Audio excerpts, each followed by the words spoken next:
2014 সালে ট্রান্সপারেন্সি ইন্টারন্যাশনালের পরিচালনা পর্ষদের প্রধান নির্বাচিত হওয়ার পর এটি কার্লোস উগাসের প্রথম বাংলাদেশ সফর। দুদিনের সফরের এক ফাঁকে সোমবার ইন্ডিপেন্ডেন্ট টেলিভিশনের সাথে দুর্নীতি নিয়ে কথা বলেন তিনি।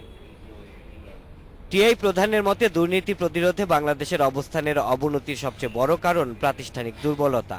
কোনো ব্যক্তি বা প্রতিষ্ঠান নয়, সরকারের সদিচ্ছায় দুর্নীতি কমাতে পারে বলে মন্তব্য করেন তিনি। We need the will of the entire government, the example of the Prime Minister, and দুর্নীতি রোধে পুরো সরকারের সদিচ্ছা, প্রধানমন্ত্রীর উদাহরণ তৈরি করা বড় বিষয়। পাশাপাশি আছে সুশীল সমাজের দায়িত্ব। এসব পালন করেই এখানে চলতে থাকা প্রশাসনিক ও প্রাতিষ্ঠানিক দুর্নীতি দূর করা যাবে।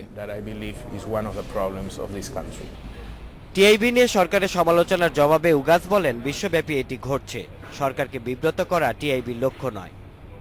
We are not here to struggle against the government. We are here to support the good decisions of the government. সরকারকে চ্যালেঞ্জ জানাতে আমরা এখানে আসিনি। দুর্নীতি পর্যবেক্ষণ ও তদারকি আমাদের কাজ। আবারও বলছি, আমরা সরকারের শত্রু নই। সরকারের শত্রু দুর্নীতি ও দুর্নীতিবাজরা। আমরা এটি রোধেই কাজ করছি।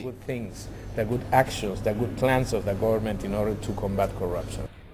দুর্নীতি রোধে প্রাতিষ্ঠানিক সংস্কার ও মানুষের মধ্যে সচেতনতা তৈরি জরুরি বলেও মনে করে টিআই প্রধান। Shaon Hasnat, independent news, Dhaka.